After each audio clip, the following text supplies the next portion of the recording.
Namo Buddhaya. The Satasahasrika Prajnaparamita Sutram, the largest sutra on perfect wisdom, the chapter 70th, the exposition of the consummation of the training and gradual activity. Subhuti. If, O Lord, one who perceives existence has not even adaptable passions, how much less still attainment and reunion can then someone who perceives non-existence have adaptable passions, or the stage of birth inside, etc., to the stage of a Pratyekabuddha or Bodhisattva or of a Buddha, or the development of path thanks to which he could forsake the defilements associated with the Disciples and Pratyekabuddhas. As one covered with these defilements cannot enter on a Bodhisattva's special way of salvation, without that he cannot reach the knowledge of all modes, and without that he cannot forsake all the defilements together with their residues. For to one who perceives non-existence, there is no production of a dharma that is being produced. How can he then, without having produced these dharmas, reach the knowledge of all modes? The Lord. So it is, Subhuti, so it is. Someone who perceives non-existence doesn't have the adaptable passions, etc. He doesn't have the forsaking of all the defilements together with their residues. Subhuti. Does then the Bodhisattva, the great being who courses in perfect wisdom, have a perception of existence or of non-existence, or a perception of form, etc., a perception of the knowledge of all modes, of greed, of the forsaking of greed? And so for hate, delusion, ignorance, karma formations, consciousness, name and form, etc., to sorrow and lamentation, ill origination, stop in the path, etc., to a perception of the knowledge of all modes, or of the forsaking of all the defilements with their residues. The Lord. No, Subhuti, not so. The Bodhisattva, the great being who courses in the perfection of wisdom, has with regards to no dharma whatever the perception of existence or non-existence. And just this is of the Bodhisattva, the great being, the adaptable passions, that he has no perception of existence and non-existence. This is just the development of his path. This is just his fruit. When there is no perception of either non-existence or non-existence. Non-existence, in fact, is the path of the Bodhisattva, the great being, just non-existence is his reunion. But this method also, Subhuti, you should know that with the non-existence of own being are all dharmas. Subhuti. If all dharmas have non-existence for own being, how has the Tathagata fully know all dharmas which have non-existence for own being?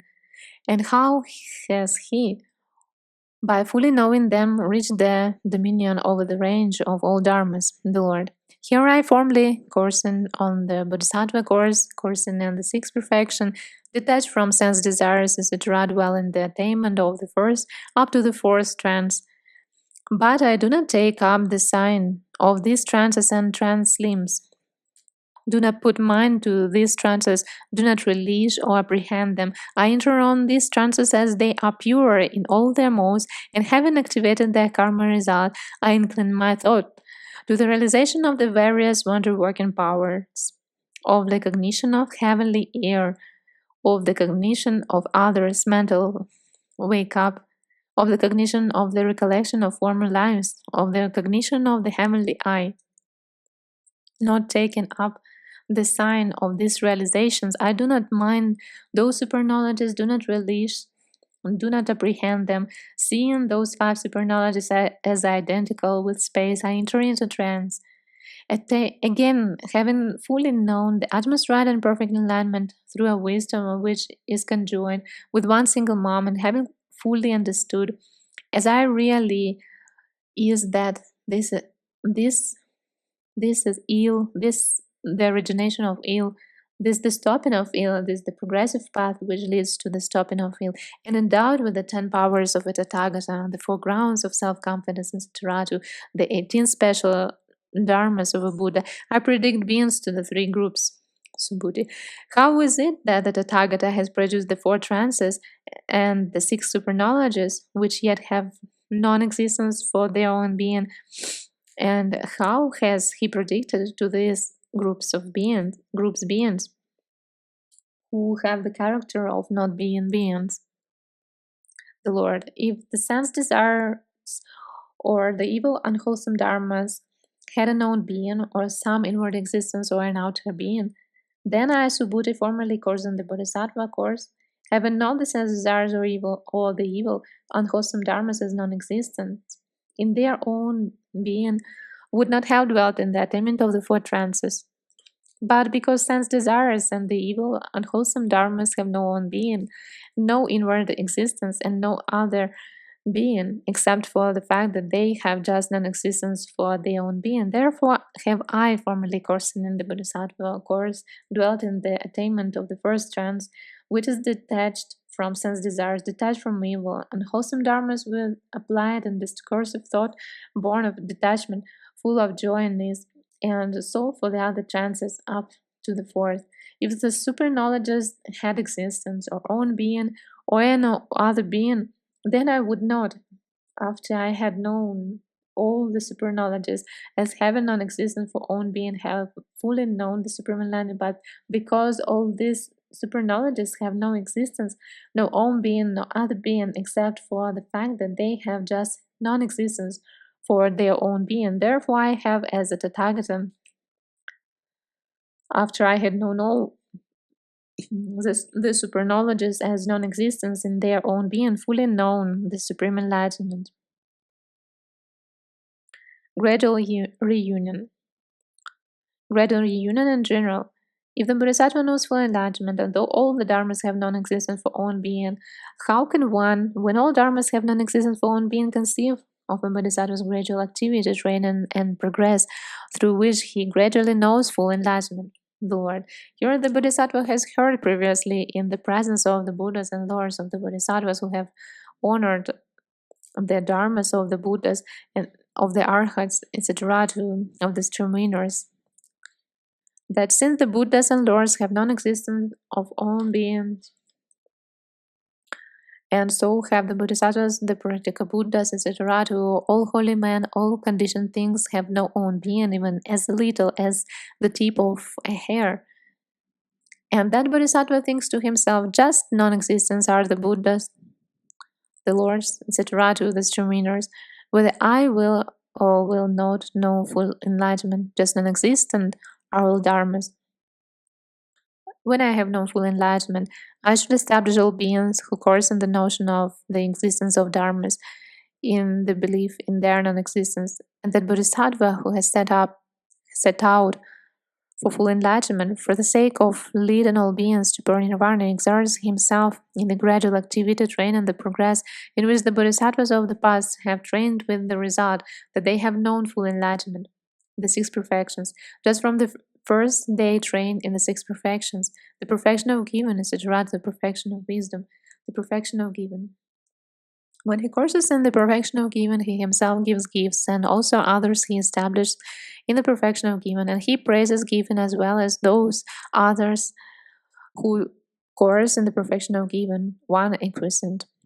Through those gifts he acquires that wealth, and he renounces and gives his gifts with a heart free from stinginess, food to those who are in need of food, etc. Through these gifts he guards that morality which constitutes as an essential portion of his spiritual practices, and he acquires an exalted position as a god or human.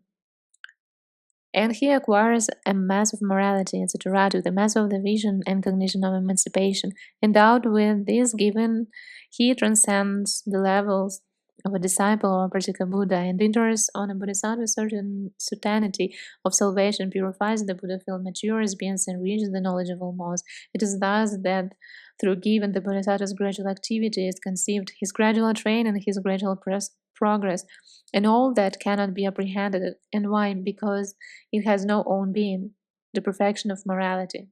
Moreover, the Bodhisattva, from the first thought of enlightenment onwards, himself courses in the perfection of morality and establishes others also in the perfection of morality. He praises morality and also those others who course in the perfection of morality, one increasing.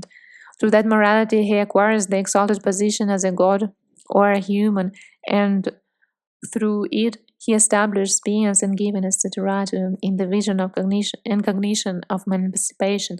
Endowed with that morality, he transcends the levels of the disciples and Pratyekabuddhas, and thereafter, through that mass of morality, etc., to that mass of the vision and cognition of emancipation, establishes beings in the triple vehicle and frees them from samsara. It is thus that one conceives a bodhisattva's gradual activity, training, and progress, but all that cannot be apprehended. And why? Because it has no own being, the perfection of passions, the perfection of anger, the perfection of concentration, the perfection of wisdom. Moreover, the Bodhisattva, from the first thought of enlightenment onwards, courses in perfect wisdom and established beings in giving, in morality, etc., in the vision of cognition of emancipation. When he courses in perfect wisdom, he himself gives, guards morality, achieves passions, exerts vigor, enters on the trances, and develops wisdom. He establishes also others in giving, etc., to wisdom, and he speaks in praise of them. And those also who gives gifts, etc., to develop wisdom, them also he praises, one acquiescent. With the help of these 6 perfections, he transcends the levels of the disciples and Pratyekabuddhas, enters on the Bodhisattva's certainty of salvation, purifies the Buddha field, matures beings, and reaches the knowledge of all modes. Having established beings in the triple vehicle, he frees them from samsara, but all that cannot be apprehended. And why? Because it has no own being. The 6 recollections. Moreover, the Bodhisattva trains in the gradual activity, the gradual train, and the gradual progress. From the first thought of enlightenment onwards, he has with his attention associated with the knowledge of all modes resolutely believed in all dharmas as having non-existence of own being. And he develops the recollection of the Buddha, of the Dharma, of the Sangha, of morality or renunciation, and all the deities. The recollection of the Buddha. And how does the Bodhisattva develop the recollection of the Buddha? Here he doesn't attend to the Tathagata thought, the skandha. Here he doesn't attend to the Tathagata through the skandhas. And why? Because they have no own being, and that has no own being. And that what has no own being, that is non-existence. And why? And non-recollection and non-attention is the recollection of the Buddha. And the Tathagata further should not be attended to through the 32 marks of the Superman, nor through his golden-colored body, nor through the effulgence of his head or his 80 minor characteristics. And why? Because the effulgence of his body and the minor characteristics have no own being, and that has no own being, that is non-existence. And why?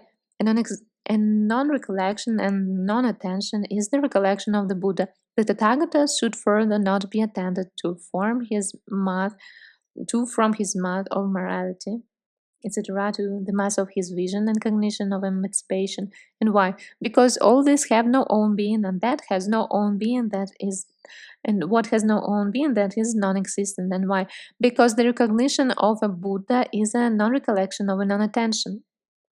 And non-attention. Furthermore, the Tathagata should not be attended to through the 10 powers of a Tathagata and 4 grounds of self-confidence, the 4 analytical knowledges, the great friendliness, the great compassion, or the 18 special dharmas of a Buddha. And why?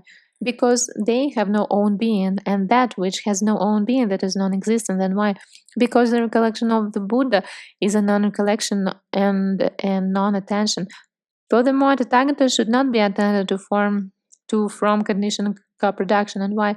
Because it has no own being, and that which has no own being, that is non-existent. And why? Because the recollection of the Buddha is non-recollection and non-attention. It is thus that the Bodhisattva who courses in perfect wisdom should attend to the recollection of the Buddha. It is thus that this gradually activity, training, and progress is conceived, and it is by training himself in this that he fulfills, by gradual methods, the 4 applications of mindfulness, etc., to the knowledge of all modes, and that through the non-existence of own being. He will fully know all dharmas as just non-existent, and he will, with regard to them, no longer even have the notion of an own being, the recollection of the Dharma. And how should the Bodhisattva develop the recollection of the Dharma? Here the Bodhisattva who courses in perfect wisdom should not attend to wholesome or unwholesome dharmas, to determinate or indeterminate dharmas, to worldly or supramundane ones, to fleshly or spiritual ones, to holy or unholy ones, to dharmas with or without outflows, not to dharmas included in the world of sense desire, in the world of form, or in the formless world, nor to conditioned or unconditioned dharmas. And why? Because these dharmas have no own being, And what has no own being, that is non-existent, because the recollection of the Dharma is a non-recollection and a non-attention. Here, fully knows therein there is not even the notion of the existence of the notion of an own being. It is thus that the Bodhisattva who courses in perfect wisdom should develop the recollection of the Dharma, the recollection of the Sangha. And how should the Bodhisattva develop the recollection of the Sangha?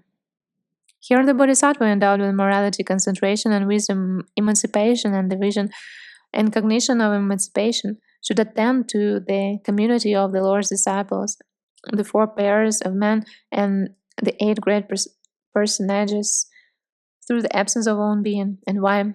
Because they have no own being and are non-existent. For the recollection of the Sangha is a non-recollection and a non-attention. It is thus that the Bodhisattva should develop the recollection of the Sangha. The collection of morality. And how should the Bodhisattva develop the recollection of morality? Here the Bodhisattva who courses in perfect wisdom should, from the first thought of enlightenment onwards, attend to the unbroken, flawless, unspotted, pure, untarnished morality, which has been lauded by the wise, which one has well taken upon oneself, which is conducive to concentration. All these acts of morality should be attended to by way of the non-existence of own being, so that with regard to them there is not even an act of recollection, how much less the departure of a recollection. And why? It is thus that the Bodhisattva should attend to the recollection of morality, and that there is in it not even the notion of an own being, the recollection of renunciation. And how should the Bodhisattva who courses in perfect wisdom develop the recollection of renunciation? Here, Subhuti, the Bodhisattva should, through the non-existence of own being, attend to renunciation, be in a renunciation of fleshly things or a renunciation of Dharma. And when he renounces things in such a way, he should not produce a thought thus: I give or I do not give, I renounce or I do not renounce. Even when he gives up all his limbs, he should not produce such a thought. And why? Because all this has no own being. When he thus courses in the recollection of renunciation and trains in it, he will gradually advance up to the knowledge of all modes, the recollection of deities. And how should the Bodhisattva who courses in perfect wisdom develop the recollection of the deities? Here the Bodhisattva should attend through the non-existence of own being to those gods who have been reborn in the various heavens. And why? Because they have no own being, and so should those deities be attended to, that there is with regard to them not even the action of recollection. When he attends thus, the Bodhisattva gradually attends to everything up to the knowledge of all modes, and also the non-returners should be attended to as non-existent. And why? Because they have no own being, and that has no own being that is non-existent, and so they should be attended to in such a way that there is with regard to them not even the action of recollection. When he attends thus, he gradually attends to everything up to the knowledge of all modes. It is thus that one conceives of the Bodhisattva who attends thus to the 6 recollections, the gradual activity, training, and method, the cognition of the non-existence of own being and dharmas. Moreover, it is the gradual activity, training, and methods of a Bodhisattva who courses in perfect wisdom that he should, through the non-existence of own being, train in the emptinesses, etc., do in the great compassion. When he thus trains in the path to enlightenment, he shall fully know dharmas as non-existence in their own being. With regard to them, there is not even the action of recollection. How much less can there possibly be form, etc., to the knowledge of all modes? It is thus that one conceives of the gradual activity, training, and method of the Bodhisattva who courses in perfect wisdom. Subhuti.